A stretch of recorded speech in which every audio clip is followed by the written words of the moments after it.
open the show by giving the bald man some credit. Because while I like to call him out for all the mistakes he makes, and I think around here we like to keep everybody accountable. That's a very important thing around here, right or wrong. All week long, Craig continued to say Mike White may not play on Sunday. Mike White is not a guarantee to play Sunday. Mike White probably won't play Sunday. I called him a liar. I yelled at him. I ripped him. I said he was uninformed. I said he's an idiot. I said he's just trying to start trouble. And he turned out to be right, because a few hours ago, as you now all know, Mike White tried to find every doctor in America to clear him. No one would do it. And so now Zach Wilson is back. He will be the quarterback on Sunday in a game the New York Jets have to win. So we open the show with my Saturday partner, my partner forever, Joe B. Joe, what the hell do you think about this right now? Because I feel awful. I thought Mike White was the guy, and I thought he gave us the best chance to win, and now we may not see him again. I just hope that the doctors don't have money on the Lions. You know, I mean, because you know me, like I'm the king of the clandestine theory, and politics better not be involved here. That's all I can tell you. Because I'm worried about that, you know, a little bit. And I listened to Salah's press conference, and I didn't like what Salah said. When somebody asked him, you know, well, I mean, if Zach plays well going forward, is he the quarterback? And he didn't say no. And I didn't like that, bro. That bothers me. He also, and I tried to downplay it, I have to admit, every time he would say, well, our plan is to get Zach back on the field. I'd say, well, that doesn't mean anything, because as long as Mike White's playing well, Zach's not going to get back on the field. Well, now Zach is on the field. And you're right. I don't know what the bar is going to be to keep him on the field once Mike White is cleared. But here's what I know going into Sunday now. I don't feel as good about the Jets' chances of winning today as I felt yesterday, because Zach Wilson's not very good. Well, I'm going to start with the defense, and I've been very down on the defense for weeks now. You know, this freaking defense, everybody goes gaga, they're great, that is, to that. Well, how about forcing a turnover? You know, they never take the damn ball away from anybody. The last 4 games, they've had one sticky turnover that didn't really matter, a C.J. Mosley interception late in the Bear game when the game was over already. I watch all these other teams, the 49ers.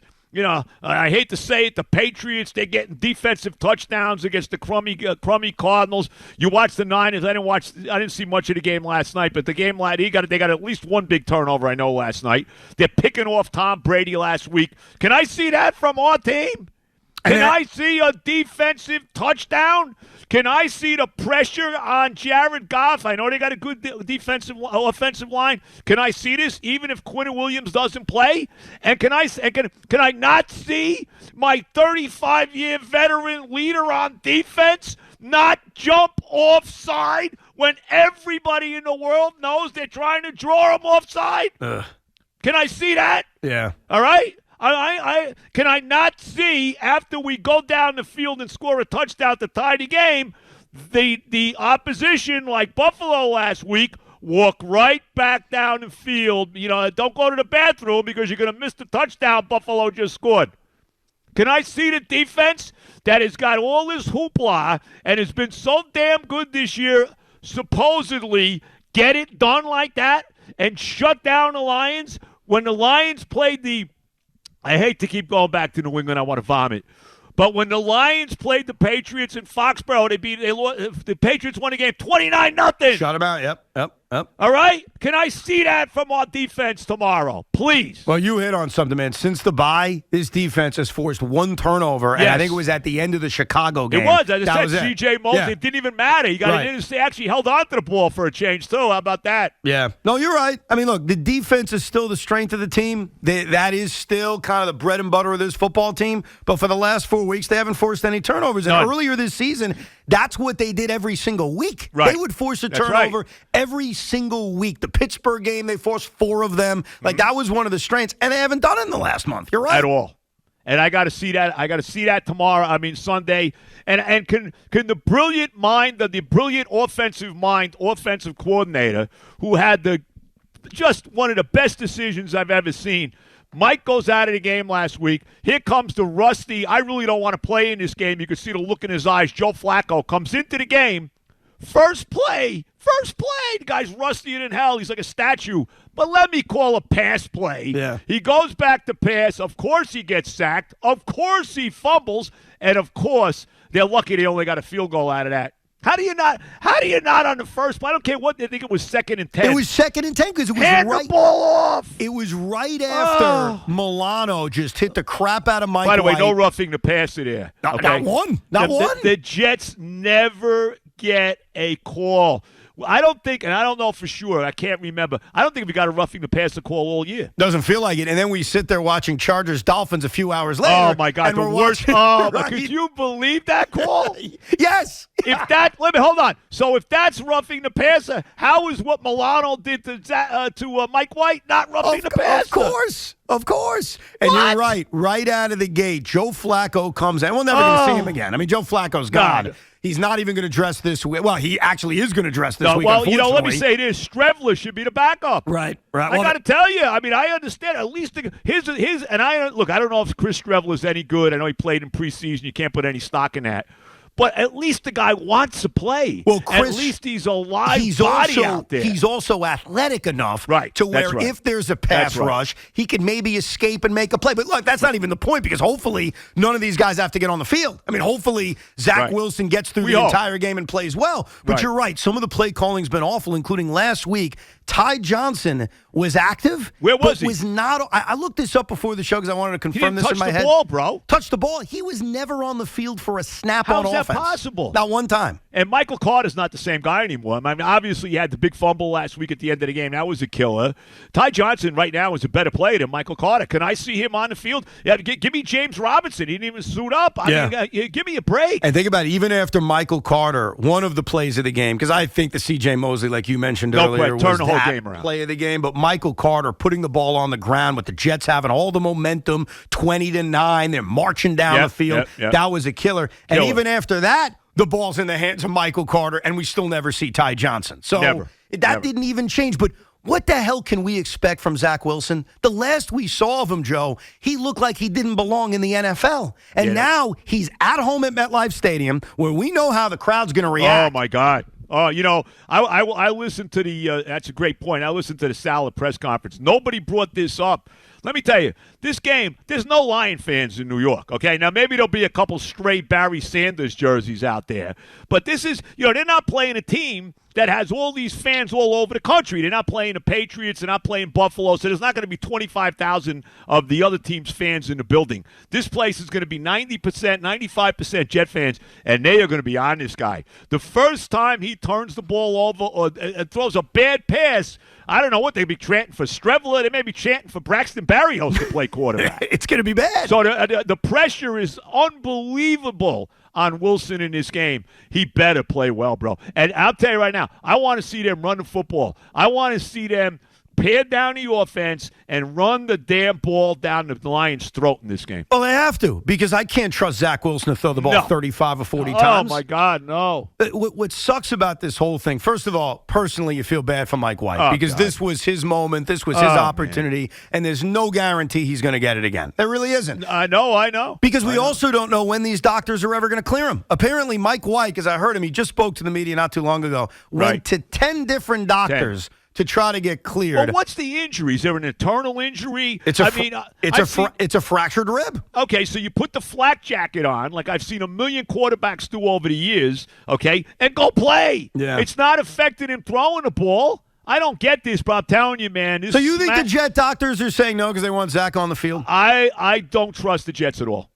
I think that they still want to justify, even though Mike White is clearly the better player, they still want to justify the second pick in the draft with Zach Wilson. I hope I'm wrong. I want to be wrong. I would just think at this point in the season, you were desperate. Kind of like they were desperate to put him back in the game after he took 2 massive hits. They are desperate to win. And he clearly, this is not even a debate. Even close. He gives them the best chance to win. And look, if Zach Wilson plays well on Sunday, and I assume he has to play Thursday because I don't think Mike White's going to be cleared by Thursday against Jacksonville. So I think Zach's got the next 2 games. Probably. If he plays well enough and they win those 2 games, great. Maybe he does become the quarterback again. And I'm not going to complain about that because ultimately, I want to win. Nobody asked this question, though. Has Mike White now lost his job if Wilson plays well? What do you think he would have said? What do you think Saleh would have said? He would dodge it. Of course. He would give it a hum and a hum and a. Because even with Mike White playing well, he continued to say, our plan is for Zach to be on the field. That's well, is your plan for Mike White to be back on the field?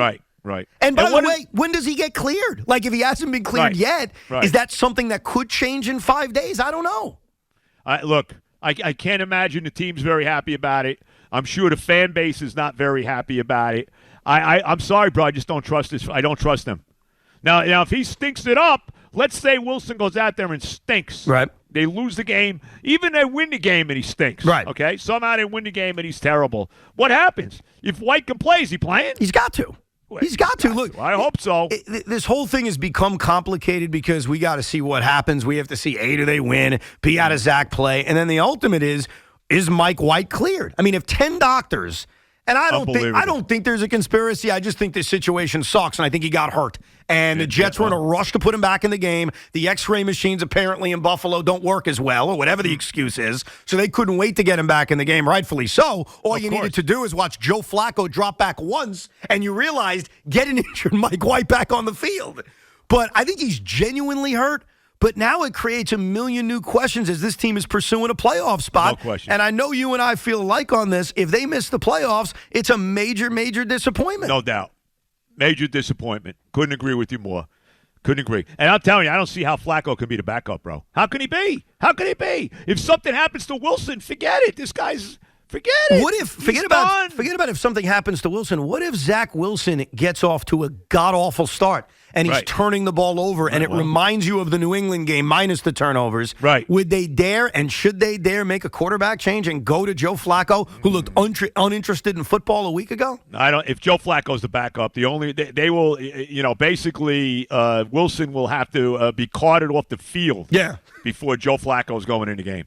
And that's why they should have Strevler be the backup. Look, I don't know if he's any good, but here's what I know. Strevler could at least wants to play. I don't know if Joe Flacco wants to play anymore. And when they showed him on the sidelines warming up last week in Buffalo, he looked like he was scared. Yeah. Like, I got to go win this game. And as a veteran quarterback, you would think you're prepared for the impossible. A guy can get hurt. Like, that happens in the NFL. When you're a backup, you're very close to coming into any game you play, even if you may not come into that game to play. So I can't even buy the excuse of he was just stunned to come in. Why would you be stunned? I mean, this is the NFL. Guys get hurt all the time. Of course. So it was just weird because Joe earlier this season at least looked competent. Yeah, you know? well, look, and he won the Cleveland game. I mean, actually, stunningly, a lot of it had to do with Cleveland. But, I mean, they did steal that win when he was quarterback. I mean, I didn't think they'd win a game with him.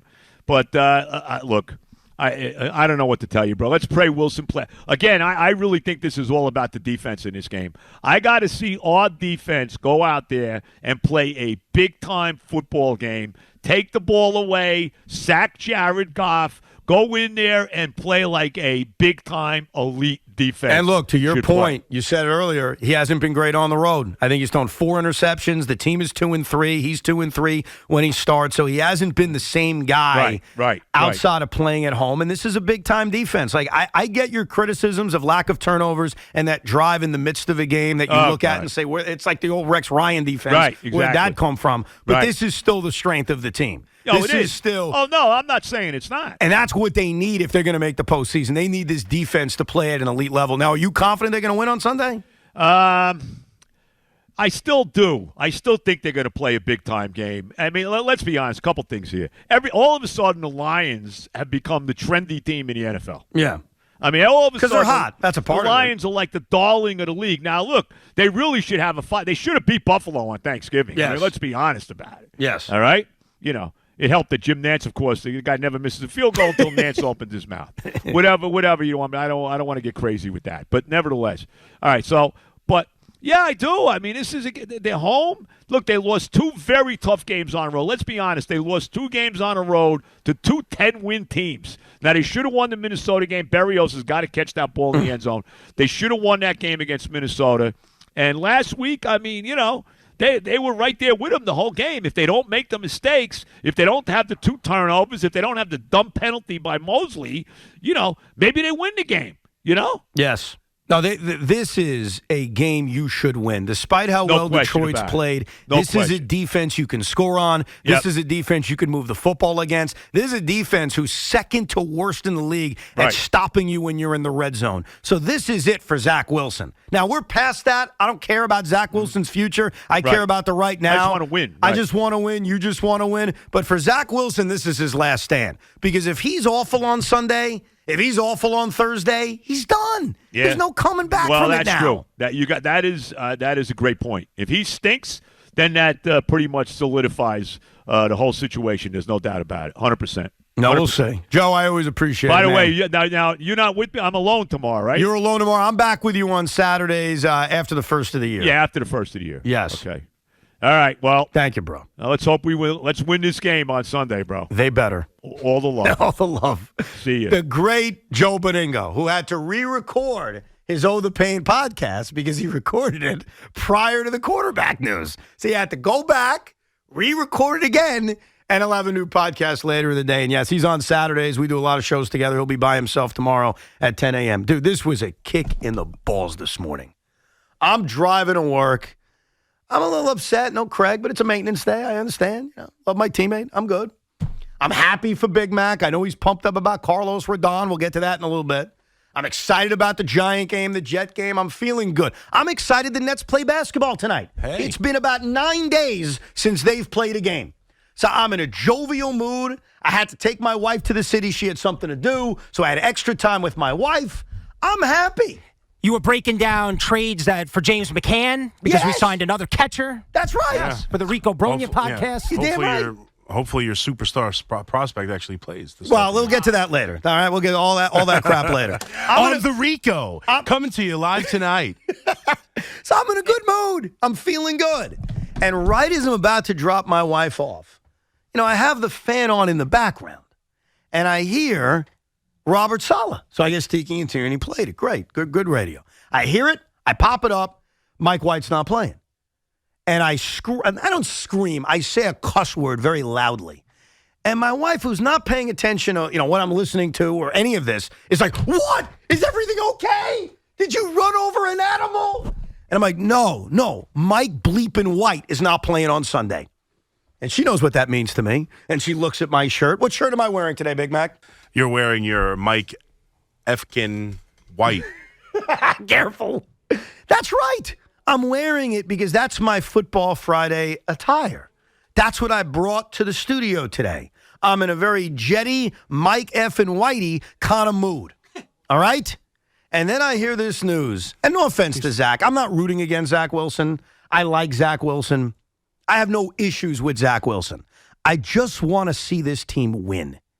And as we've talked about for the last few weeks, they don't have a better chance to win if it's not Mike White.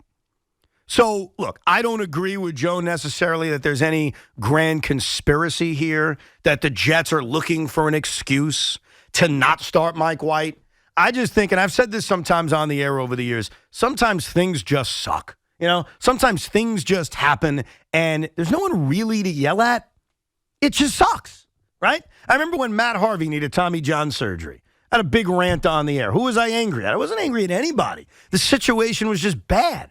It was just unfortunate.